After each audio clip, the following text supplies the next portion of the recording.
Allah Ta'ala nak bagi tahu agama korang ni suci, agama korang ni bersih dan agama korang ni tidak boleh nak dicampur adukkan dengan apa-apa agama sekalipun.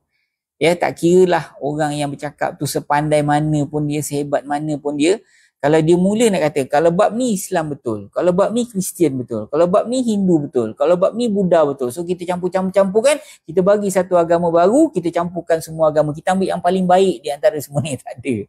Tak ada. Yang itu memang kita tak boleh terima.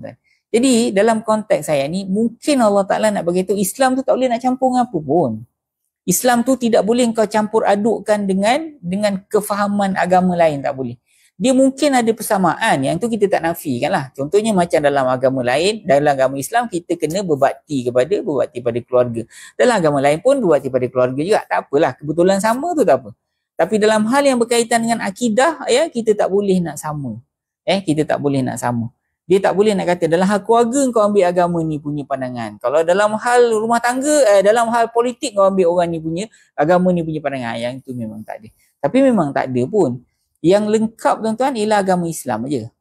Dan agama samawi lah, agama yang turun dari Allah Azza wa Jalla. Dalam agama yang bukan turun dari langit ni tuan-tuan, dia tak ada cerita pun pasal bagaimana nak berpolitik, bagaimana nak berkeluarga, bagaimana nak bermasyarakat. Tak ada. Dia orang cuma lebih kepada ritual. Itu kalau yang ada tu hanya agama-agama yang datang dari langit sajalah. Agama kita dan agama ahli kitab. Allah jelaskan yang umat Islam akan ditolong dan ini terbukti. Kemudian tuan-tuan, Allah Ta'ala sambung. Apa yang Allah Ta'ala sebut? Allah Ta'ala beri jaminan kepada orang Islam ni tuan-tuan. Fasayakfikahumullah. Maka Allah Ta'ala kata, kan Allah Ta'ala sebut sebelum tu, wa in tawallau fa innama hum fi syiqaq.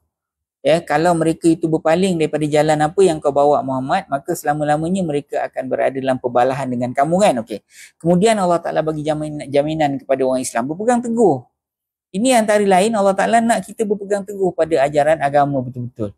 Berpegang teguh kepada Al-Quran, berpegang teguh kepada sunnah Nabi Muhammad SAW, baru kita masuk dalam jaminan Allah ni. Fasayakfikahumullah. Maka Allah akan